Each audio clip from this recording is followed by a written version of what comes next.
Very good day to everyone watching us out there. We say good morning, good afternoon, good evening to whoever, irrespective of the globe, wherever you are watching us outside there. We welcome you to another interesting episode on Newsbuster NGTV as we begin to unfold on sports arena globally, nationwide, in the world of sport. I remain my humble self, Isaac Abayo Najiboye, the regular host on this program. Welcome to this program. Thank you. It's quite a while we've met, but you made it here today. Yes, for record purpose, let our audience meet you. My name is Additional Kazim. Thank you for welcoming to Newsbuster Nigeria TV Sport Arena. Wow, that is a sport enthusiast. When you see a sport enthusiast, a sport analyst, you know definitely from his voice. Mr. Additional Kazim is the kind of person that is vast when they talk of sports. Yes, without wasting much of our time this morning, let's quickly begin and roll into the program. Looking at the world of sports, at least what is trending now is the transfer windows and speculations around, looking at the England, looking at the Premiership, looking at the La Liga, Bundesliga, and the Serie A, which are the most top football team in the entire world. Now, in your own view, there's a lot of speculations that's been going on concerning Chelsea buying a lot of players, talking of striker, talking of winger, that can put a positive impact to that team regarding the Grand Potter's formation and all of that. In your own view, what's your point? What's your take on this? Thank you, my host. Basically, Chelsea are not doing fine in the Premiership. They are supposed to be among the top 4 in the Premiership. But unfortunately, because of the players they bought is too much, their manager, Graham Potter, the formation is using in the team is not good to talk about. Because Chelsea is one of the biggest clubs in Premiership. They are supposed to be 1 to 4, top 4. But now you'll be surprised that they are in 10, languishing in 10 position. And I want to tell you something. The new Chelsea owner is the cause of this thing. I won't lie to you, Todd Boehly. But when he come on board, after Ibrahimovic sell the club to the new owner, and they forced him to sell it, the man came on board. He changed a lot of things, buying players. A lot of players have come in because now a lot of players that came into Chelsea are not doing fine. And the coach is even complaining that he has a lot of players. They are having like 35 players in the training pitch. And you can see that they are not getting their self. They bought Modric from the Ukrainian league, Shakhtar Donetsk. They bought him a lot of money, £100 million. You can see that Arsenal are the one that's supposed to buy the player, but because Chelsea have a lot of money, they bought Modric $100 million. And Chelsea are not doing fine. They have Mason Mount. I think he has injury, just coming back. And they are still planning to buy more. I was seeing in internet that they are trying to buy Nigeria International that is playing in Napoli Football Club. Which is a Victor Osimhen. And Napoli are saying that if you want to acquire Osimhen, you are going to break the bank. You are going to pay a lot of money. They are talking about £100 million. Yeah, it's a lot of money. And if you can calculate how much Chelsea already spend in transfer market, they have spent roughly only £600 million. It's a lot of money, my brother. And they are not getting their sale right now. I think they bought Pierre-Emerick Aubameyang from Barcelona, former Arsenal captain. And now they are not using him. Graham Potter is not among his plan for now. I think he's not. Okay, all I've been said, in all of this now, what is the actual issue you think Chelsea is having that makes them not to have rose to that position they are supposed to be, which is expected of them to be within the among 1 to 4 on the table? Now, is it the playing pattern or the formation they're using or the intellectual ability of each player that they have purchased from various clubs are not even bringing an impact to that team? Where is the problem coming from? Thank you, Miles. No, let's talk about when you get a new coach. Graham Potter is a new coach to Chelsea. He came from Brighton. Chelsea acquired him from Brighton. He was doing well when he was in Brighton. I think they are like middle club. Most of their position is either 9, 12. But when Chelsea acquired Graham Potter, I was telling a lot of my friends that Potter is a middle class coach because Thomas Tuchel was doing very nice in Chelsea before. But in-house problem that caused Todd Boehly quarrel with Thomas Tuchel during the Champions League. I think that time Todd Boehly was telling Thomas Tuchel, manager of Chelsea, that I want to buy Ronaldo. Ronaldo was having issue with Manchester United then. Then the coach now tell the owner of the club, Todd Boehly, that I don't want Ronaldo. Ronaldo is an ego player. When Ronaldo come into Chelsea, it will cause problem for my player. Then I think they have issue there before he sacked Thomas Tuchel. Now coming into the team now, Graham Potter pattern is different from Chelsea pattern. His kind of football is like, his tactical kind of football is defensive. He like to be from the back. And I think he bought a lot of players from his former club. I think Corella came in, a lot of players came in. But problem of Chelsea is not the player, it's the pattern of the coach. Because Chelsea have a very fine team. They bought Modric from Ukrainian club Shakhtar Donetsk.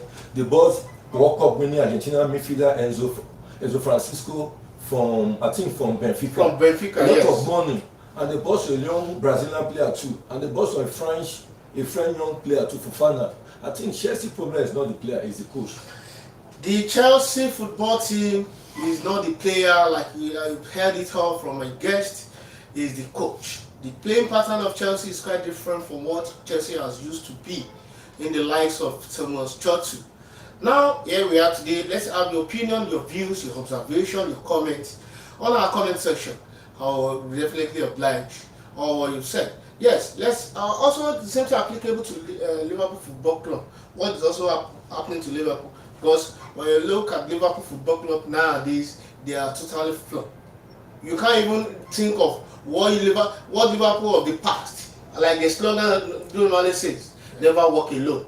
I think Liverpool is seamless to be walking alone nowadays, because looking at the previous matches of 10 to 8 different matches now, they've been walking alone. In fact, it has not even yield a succeeded results. Thinking of how Manchester United, the one they tried Manchester United was the only victory I can say Liverpool have successfully done in 7-0 in the recent time. And ever since then, Liverpool has just been flopped. You can't even think of Liverpool of the past when Rijkaard is there, when Steven Gerrard, the like of Steven Gerrard, Michael Owen and all of that. What is it there? Thank you, my host. Liverpool is a big team.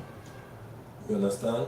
Basically, they are doing fine to me, because formerly they are in like 12th position, 9, but Liverpool in 5th position in Premiership now. Though they are out of the Champions League, they are knocked out by Real Madrid. Yes. Liverpool is doing fine to me. They are coming up. What is happening to Liverpool is that they need to change some of the players. Some of their players are old decks now. They need to buy a new player in. Last week, I think when you check online sports something, you see that when their central defensive player Stewart Van Dijk, the Dutch international, was saying that they need to buy new players. A lot of players, their contract are out. People like Keita, his contract is out. Osla Chamberlain, his contract is out. And they need to buy new players. They have some old players there in their teams. They need to buy new one. Liverpool did a big mistake by allowing Mane to leave, because I think they are using tribalism. Don't let me use that word. They are using because of they are victimizing Mane. They don't let me use that word like tribalism. They are victimizing Mane, because Mane say he wants a new contract. A lot of players in Liverpool, they are earning fine. Look at Hernandez, their captain. You understand? He's earning fine. Look at Salah, they are earning fine. Look at their keeper too, that Brazilian keeper. You understand? A lot of them are earning fine. But now Mane now is in Bayern Munich. Bayern Munich signing with a lot of money and he's doing fine there. Liverpool, they need to buy new players. They are not doing fine. Apart from Salah and some few players that are doing fine there. Liverpool. So if I get you right now, the problem of Liverpool today now is because of the silly mistake they did by allowing Sadio Mane to have been transferred to the almighty Bayern Munich in Germany. I think having Salah within that team, it also goes a long way, because people, there is this argument that I always say, without Salah there is nothing like Liverpool, and without Mane there is nothing like Liverpool. Is it the combination of both of them that warrants the situation of where Liverpool is facing nowadays? Thank you, my host. Both of them understand themselves. Mane, Salah, they are all African players. I think Mane is from Senegal. He's an Senegal international. Then why Egypt? Salah is from Egypt. He's an Egypt international. Both of them understand themselves. Don't forget Firmino. Roberto Firmino is from Brazil. He's doing fine too with Liverpool. Those three strikers, they are three forward in Liverpool. Those three guys understand that if you have money coming from the left side, right side, Salah, Mohamed Salah coming from the left side, and Roberto Firmino from the middle. I tell you, anything they made, they will know that made three strong central defenders. But along the line, they scattered that team. Manning wants a new contract. He wants his pay to be reviewed. You understand? A lot of people in the Liverpool team, they are not doing fine. They are bench woman, and they are earning good money than Manning. And Manning with his management team, they want them to increase his money. Why Liverpool do not want to increase? At the end of the day, Manning went to Bayern Munich, and he's doing fine there. A lot of people thought Mohamed Salah is the kingpin of Liverpool. They don't know Salah is the main man there, because without Mane now, you can see there's nothing Liverpool is playing. Though Salah is trying to, but Mane to me is the kingpin of Liverpool.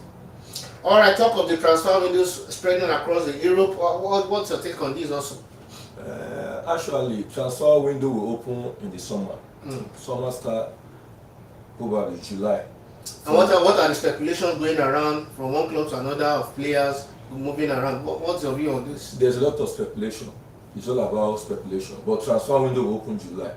You can see that a lot of players they will move July. A lot of players move in January transfer window. Then from July ending, a new transfer window will open in August. Now you can see that our own player Victor Osimhen is doing fine in Napoli. Yes. A lot of transfer speculation is on him. We can see that Manchester United are interested in him. I think their coach Eric Ten Hag is saying that the club should give him money to even including Liverpool. Yeah, you are right. Liverpool too is interested, and Arsenal too, they are interested. A lot of clubs, even Bayern Munich, are interested to buy Osimhen. In fact, Osimhen is doing fine. He has 25 goals this season in Champions League and in Italian. And that has ever been the first African player to break the world record in Italy. Yeah. Being the first African player to meet, in fact, highest goal scorer so far. He has broken so many records that I can't even quantify on this at this spot. But nevertheless, Osimhen, there is no two word, is doing extremely good at Napoli. But never aside from Victor Osimhen, can we have some other There's speculation? a lot of speculation. Let's review. Chelsea player Man is supposed to review his contract, but Chelsea is talking to him. He says it's going. Anything can happen. Manchester United and Liverpool are interested in him. His contract is supposed to end July this year, but they are giving new contract. Says it's not signing. I think it's going. Mason Mount is going.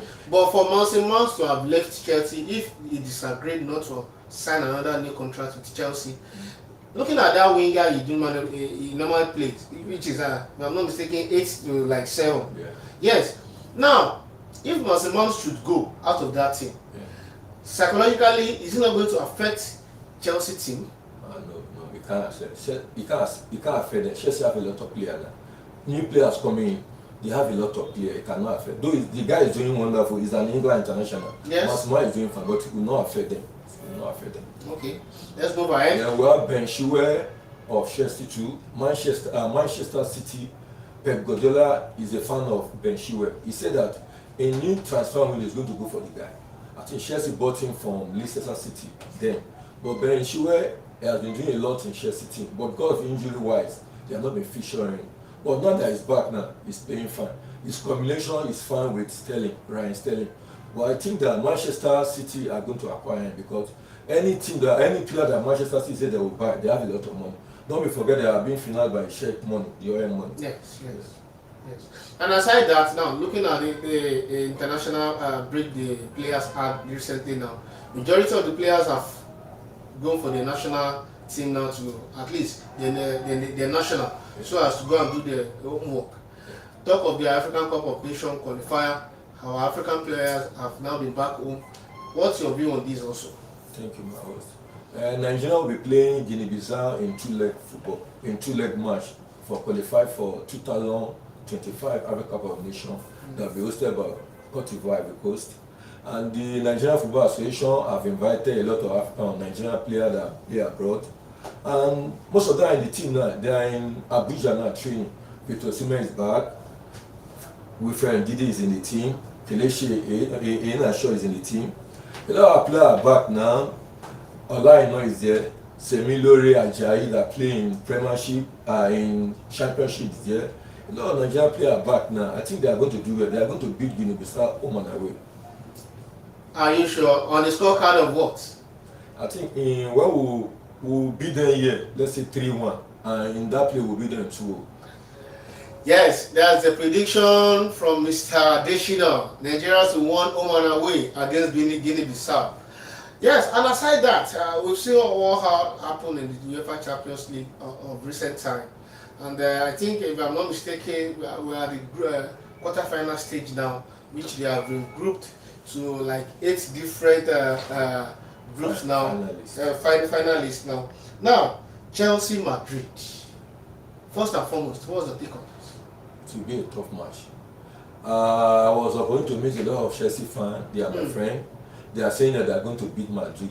I told them frankly that you cannot beat Madrid. Madrid are one of the biggest teams, one of the strongest teams in the world. They have money.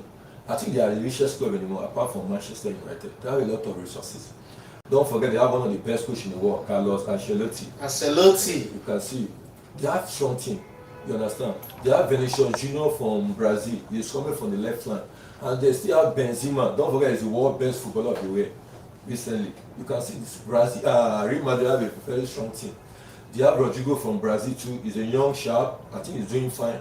And they still have the almighty Modric, the former midfielder of Tottenham, former Croatia captain, international, former Tottenham player, and Real Madrid midfielder steward. You can see that Chelsea cannot defeat Real Madrid. Don't be surprised in Bernabeu, Madrid will beat Chelsea, and they will still come to Stamford Bridge and they will defeat Chelsea or they will play draw. I think Real Madrid have a lot of strong team from the back. They have Milito from central back for Brazil international. They have Rudiger, former Anthony Rudiger, former Chelsea player. Those guys are no nonsense central defender. I think Chelsea don't have chance there. They have fine players. They have Modric, Rodrigo. People forget the fact that all of them are international players, like you mentioned earlier. But in the likes of Reece James, Proventure is back on before the quarter-final stage have been played. Do you think Madrid can overcome them? Or what do you think Chelsea can do to suppress the pressure? Without missing words, Chelsea to have a strong team, but they cannot compare with Madrid. A lot of Chelsea fans thought they can beat Madrid. Madrid they are world champion. Don't forget, most of every champion Madrid must enter semi-final, final. You understand? Chelsea, though they have Reece James, is doing fine. He just came back from injury. You understand? They have Ryan Sterling. They have fine. They have Kai Havertz. They are doing fine too, but they cannot compare with. Okay, now we also have Inter Milan, Benfica, Bayern Munich, Man City, and AC Milan versus Napoli. These are the almost 8 giant teams in Europe. What's the take on all of the other teams? Actually, Man City, Bayern will be final before final, because Man City are doing fine in Europe now. Extremely well. They are doing fine, and they are one of the best coaches in the world, Pep Guardiola. He's doing fine. You know what he's doing. You know he's on you. I think in Etihad, City will beat Bayern Munich. There's no doubt about it, because City have one of the best midfielders. They have Kevin De Bruyne from Belgium. Is a Belgian international. They have one of the best players right now, Alan. I think the guy is going crazy in scoring goal. Give Alan a space in that box. He will score a lot of goals. You can see against Leipzig, he scored 5 goals. He's a wonderful player. They are seeing the money they spend in that guy. Alan is doing fine. Alan will cause problem for Bayern in Etihad. I think that guy is going to. I'm putting my money in that guy. Man City is going to beat Bayern in Etihad. For you to have so confidence in Henry Haaland, automatically you have developed a particular interest in it. Not also forgetting the fact that Bayern Munich also have in the likes of Sadio Mane, in the likes of Sane, the former Man City player also, and the likes of the keeper. They also have David Muller, and you have, all of them are international players that have well-versed experience in the world of football. But nevertheless, it's a game of 90 minutes, which no one can ever decide and determine what will be the outcome of that match. But seeing the ability of each player, I believe Bayern Munich and Man City, both of them are equal to the task. I sincerely believe. Now talk of Napoli and AC Milan. 2 Italian champions. I think AC Milan, they are doing fine. They have a good coach. Paolo is doing fine. And their old player, I think 42 years, the oldest player, the oldest striker that is doing fine in the whole world football now, I'm talking about Zlatan Ibrahimovic. Zlatan He's Ibrahimovic. back now. I think he scored in the Sweden. last match. The Sweden international. Yes. I think he has retired from international Football. He basically is facing only club football. Only club side. He's just back from a serious injury. I think he scored his last penalty they play against one of these Sampdoria. He's back now. AC Milan will give Napoli a tough time, but I'm giving the match to Napoli. AC Milan have a lot of good players. They have good players. They have a good keeper from French league, and they have good players. They have good players. They have some African there. This guy, England international, Tomori is there. Former Chelsea central defender is there, and they have Italian midfielder Tomali is anchoring their fort too. They have fine players. Midfield. They have fine players. AC Milan. They still have a good player too. But comparing their head-to-head at the Serie A, of recent, I believe Napoli has a little bit superseded AC Milan in recent time.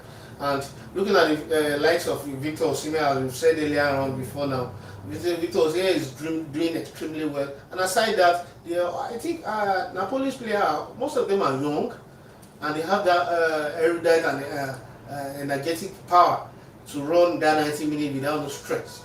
But give and take, nobody can say for now. But still then, let's see how it goes. Then in the likes of Inter Milan and Benfica, what's your take on this also? Benfica, they are doing extremely well in their Portuguese league. I think they have Ramos, the guy that benched Ronaldo in the World Cup. The guy is doing well.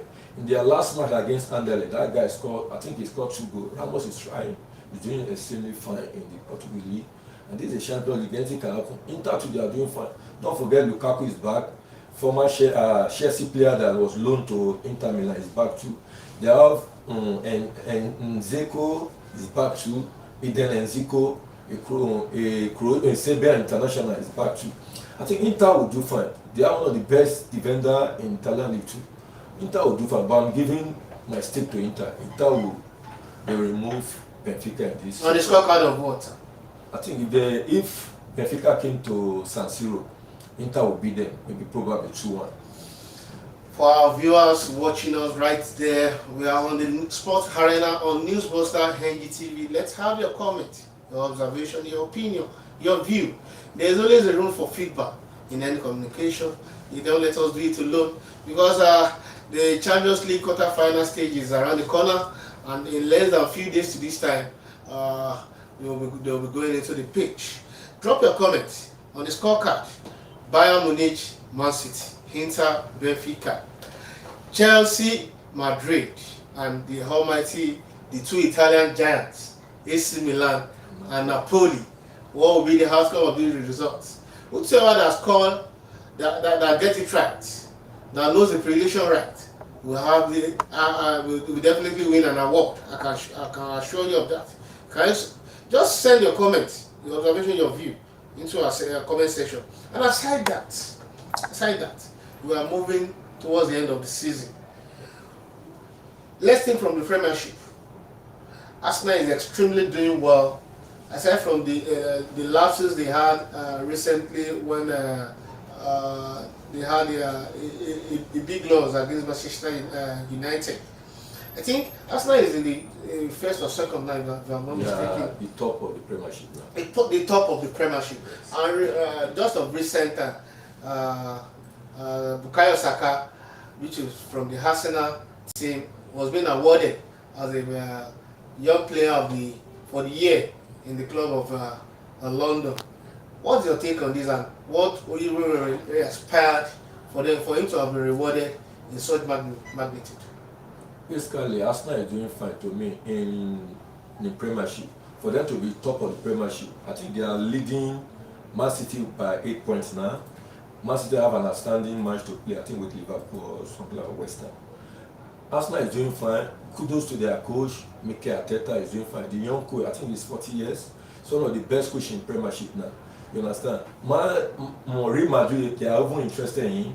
I saw a post that Madrid, they are saying that if Carlo Ancelotti went to Brazil, because Brazil wants him, they want to be their national team coach. If Ancelotti went to Brazil as their national team coach, I think Madrid said they will go for Arteta. But Arteta is telling them he's doing a nice job in Arsenal. And Arsenal has his own time. He's doing fine. He's building the team. When Arteta first came to Arsenal, a lot of people don't like his pattern, you understand? But the guy is doing fine. He's building. He said, give me time to build. He's building the team now. Arsenal are doing extremely well in the Premiership. They have a lot of fun. Are we now saying that Mikel Arteta follow the footsteps of Arsene Wenger? Yeah, I would say that because don't forget that Arteta was former Arsenal captain. He worked under Arsene Wenger. It was Arsenal bought him from Everton then. He was the captain of Everton too. Then when he came to Arsenal, Arteta making captain too. He was a fine midfielder at his time. And I think he learned a lot from Arsene Wenger too. And he still learned a lot from Pep Guardiola. He went to Man City after his contract ended with Arsenal. He went into coaching course. And at the end, he collected his badge, his coaching badge. And he went to learn under Pep Guardiola, one of the best coaches in the world. And after some season with Pep Guardiola in Man City, Arsenal, after sacking Unai Emery, former Arsenal coach that they bought from Sevilla then. Yes, I recall. At the end of the day, Arsenal gave him a long-time contract, and the guy performed. He beat Arsenal. You understand? He beat us. He brought good player. All those players, he do away with them. Aubameyang, Arteta is a disciplinary coach. If you are not performing or you are not doing fine, we do away with you. He said he released Ozil. He released Aubameyang. Players are earning big money and they are not performing. You can see that he's a disciplinary coach. He won the best for Arsenal. He's building his team among young team. Bukayo Saka is a young player. He's around 21. He's doing fine. Their captain, imagine, Odega is 23, 24. The Norway international. He's the captain of Norway. He's still the captain of Arsenal. They are doing fine. Wow. Don't forget they have Martinelli. Yes, the player they bought from Brazil for how much? Like 1.7 million pounds. Don't forget he's an unknown player, and Arteta they build him up. I think he's one of the best young players now. You imagine he's one of the highest goal scorers in Arsenal. The guy has almost 15 to 13 goals now. Martinelli. He's doing fine. Arsenal are doing extremely fine. They have. On top of the almighty Manchester United, I can see that nowadays Manchester United is a little bit struggling to get goals. Why is it like that? Aside from the fact that they have the Rashford on the field, it's only Rashford that I'm seeing as a top striker within the Manchester United Football Club that is doing extremely well. But without him, without the support of Fernandes, I think there's nothing like Manchester United. Look at from the backward and the self-defense, central midfield, going towards that back, and before getting to the G. They are not doing well at that back. What can the coach do to ensure that at least that former Manchester United of that memory that we still have in the lives of Sir Alex Ferguson, with all due respect, Postecoglou, Michael Owen, Rice, Rice, and all of that, Michael Carrick, Rio Ferdinand, and all of that. We all know what Manchester United is in those days before this new era. Thank you, Mawas. Manchester United is one of the richest clubs in the world. Sorry to say, it's a pity Ronaldo left that club in that atmosphere. I think the coach they brought in is doing fine. Eric Ten Hag, a Dutch coach that was doing fine with Ajax before they bought him. I think that guy is building the team. They are doing well. Rashford, as you say, is one of the best players in that team. They don't have a central striker really. They bought a guy from loan from Turkish league.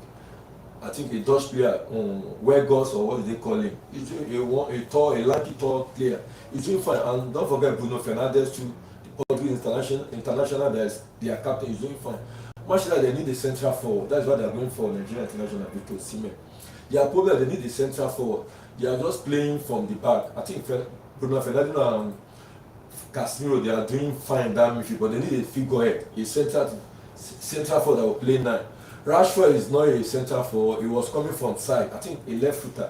He is coming from left side of attack. To me, he's a left winger. But they need a centre forward. A player in the shape of Victor Osimhen. A player that is a little bit dimensional. Yeah, a centre forward. A player that will be dynamic for them. Imagine they are doing fine. I think they are in third in the league now. They are doing fine. They will make top 4. Yes, with the guarantee of my guest today saying Manchester United will definitely make it to the top 4 to be qualified for the next UEFA Champions League. Yes, we'll be dropping the curtain there this afternoon as we're about to wrap it up now. Thank you for obliging our call to attend this program. Sincerely, we appreciate you, which I also believe when next we call on you, we will definitely oblige our call. Thank you, brother. Thank you so much. We really appreciate you. Yes. To all our viewers, our audience, our followers right there, let's have your view, your opinion, your own comments. The world of football is beyond our imagination. It is beyond what we are saying here at this point. Let's have your view, your comment. Yes, we will be dropping it at this point. Till we meet next time, next session. Saying bye for now.